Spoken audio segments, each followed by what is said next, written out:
today we are going to be filling our freezer with 18 dump and go slow cooker freezer meals. And the best part about these freezer meals is on busy days when you don't really know what you're going to make for dinner, all you have to do is pull one of these out of your freezer or the refrigerator, stick it in the slow cooker, and when dinner time comes around, you have a warm, delicious meal to put onto your kitchen table. And if you're intimidated by freezer meals, don't be. These meals in today's video have simple ingredients and simple steps, so I promise you got this, you could do it, and let's go get started. Before we get started, I do want to share a few tricks and tips that help me when I'm making my freezer meals. So I always label the bags first. I like to label them with what's in the bag, the date, so you know how long it's been in the freezer and how long to cook it for, and if you need to add any ingredients in during the cooking time. Next, I have these baggie racks. I got mine from Amazon and they help hold the bag up. They are amazing. If you don't have any, I definitely suggest you grabbing them, but I only have 2 and I was making 3 of every meal today, so I grabbed this Nesquik container I just had in my pantry. It was about out of Nesquik, so I just used that, or you could use a regular pitcher if you don't have any of those baggy racks. It works wonderfully, as you could see right here. Another thing I recommend you doing is using the gallon-sized freezer bags. Those freezer bags tend to hold up best in the freezer. I've used the non-freezer bags in the past and they normally rip a lot easier, so I definitely recommend those freezer bags. The first meal we're going to be prepping today is this amazing enchilada pasta. I started out by labeling my bag, you know, what it was, what to serve with it, and how long to cook it for. Then I placed it on my baggie racks and in my Nesquik container. I added 2 large chicken breasts in each bag. I used frozen chicken breasts, or you could use fresh. Then I added in my seasonings. I tossed in some salt, pepper, chili powder, cumin, and oregano. Then add in 28 ounces of enchilada sauce and a 4-ounce can of diced green chilies in each bag.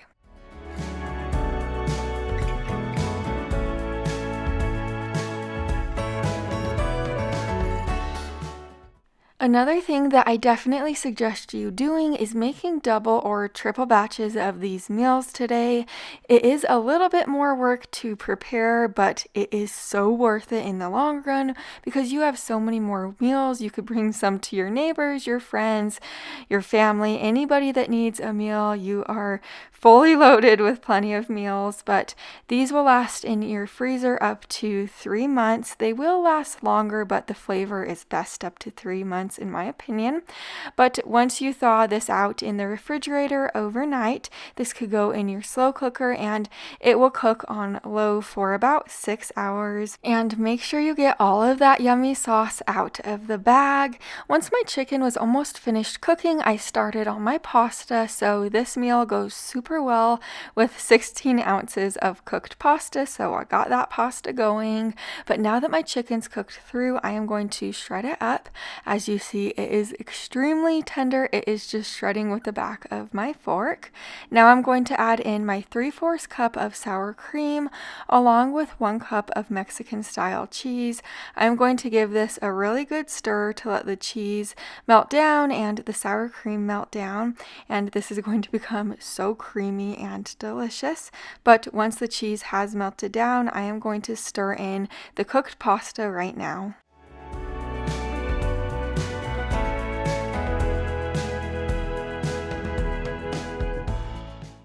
We like to top our enchilada pasta with our favorite taco topping, so I topped mine with sliced avocado, tomatoes, sour cream, and cilantro. This is the type of freezer meal that you can't even tell that it's been sitting in your freezer for a little while. It really is so scrumptious. Now we're prepping this amazing sausage and pepper recipe. So the first thing we're going to do to get us started is cut up our vegetables. So after I sliced 3 onions into smaller pieces, I sliced my 6 bell peppers. You could use any color bell peppers that you have on hand or that you like or you could find at your store.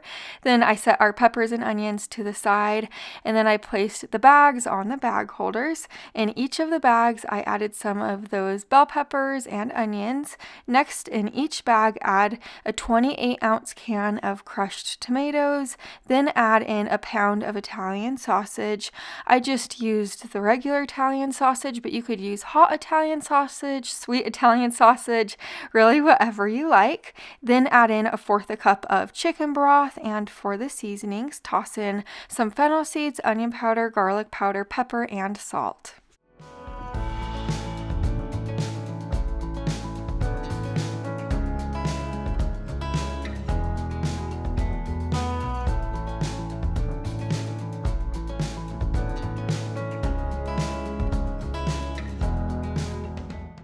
Once I was finished filling up our bags, I just zipped them up, and I did try to take as much air as possible out of the bags while zipping them.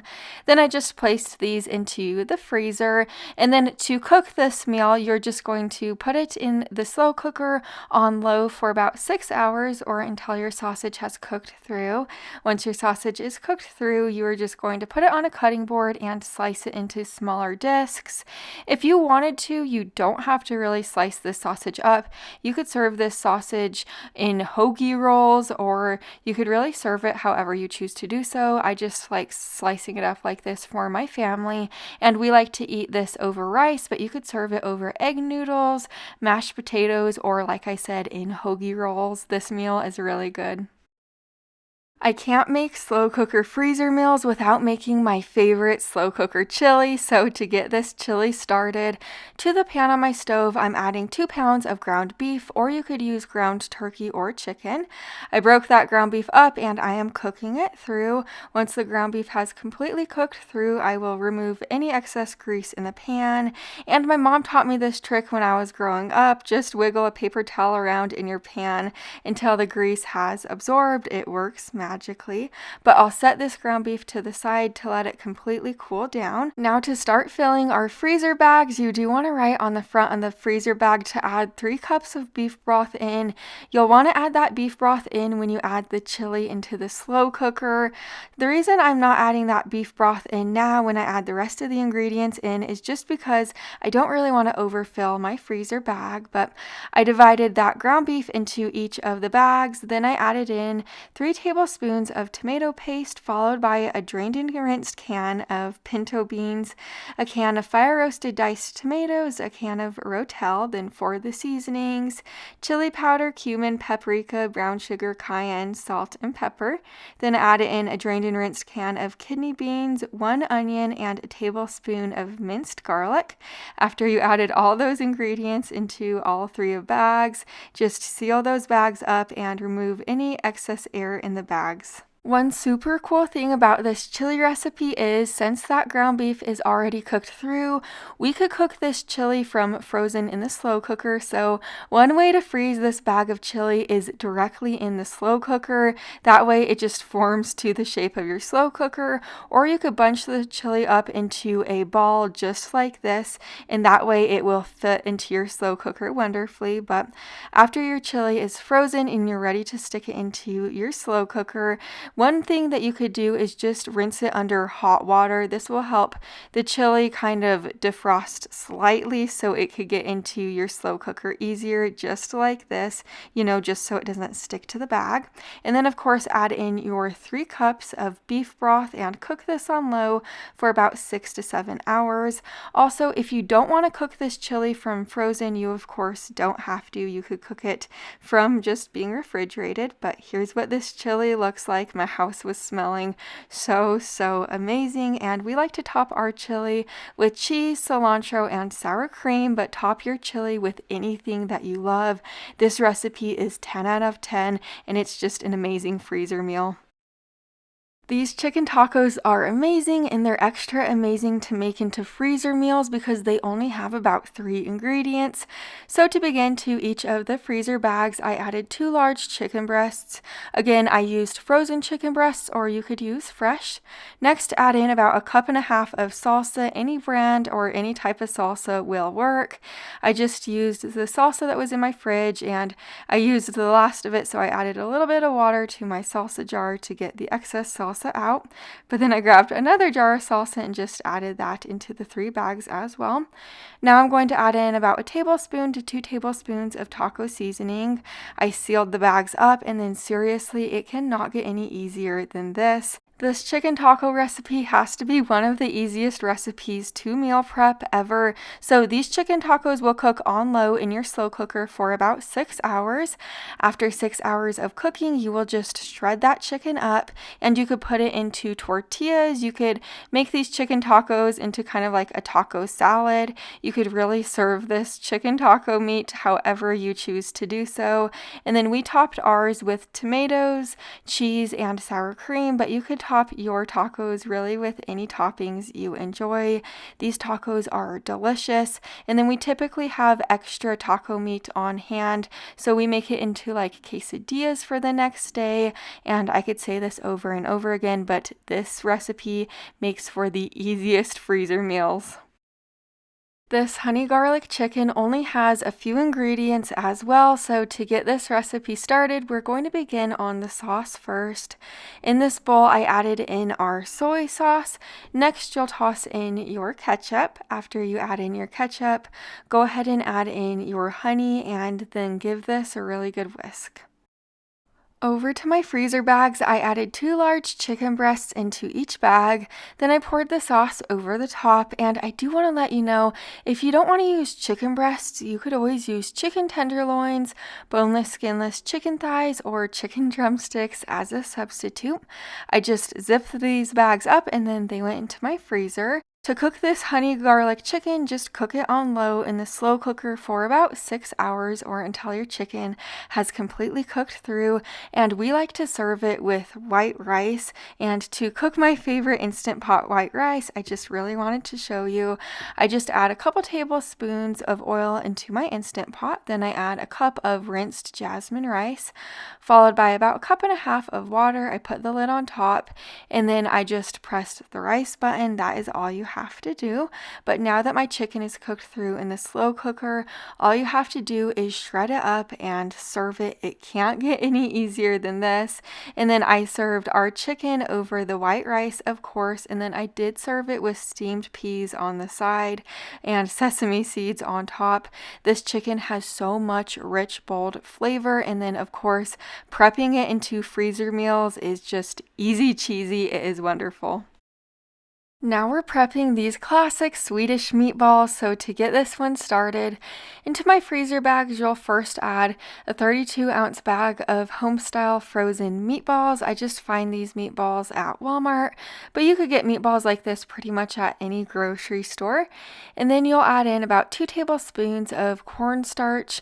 The cornstarch will really help thicken up the Swedish meatballs in the slow cooker. After you add that in, add in a can of cream of mushroom soup.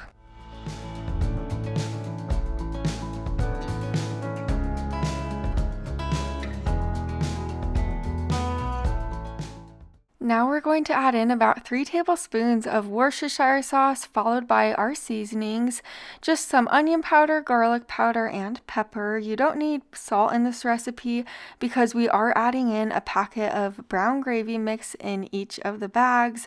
I did use reduced sodium brown gravy, but you could use any type of brown gravy that you care for, and that is all you have to do. One thing that you do have to do once you add these bags into your slow cooker is add about 3 cups of beef broth in, but just write it on your bag so you don't forget. And then I like to serve this over egg noodles, so right now we are just cooking up some egg noodles over the stove, but you could serve these Swedish meatballs over really anything that you like, such as like mashed potatoes, rice. But once my Swedish meatballs were through cooking in the slow cooker, they cook on high for about 4 to 5 hours. I stirred in about 1/2 cup of sour cream. I did have the heat off at this point, but once this was nice and creamy, it was time to serve this up. Like I said before, I love serving these Swedish meatballs over egg noodles, but you could serve these Swedish meatballs over anything you like. The sauce is so rich and creamy. I also served this with steamed peas on the side. This recipe is total comfort food for us. I have plenty more videos like this on my channel, so make sure you're subscribed so you don't miss any more in the future. I'll see you in the next one. Bye for now.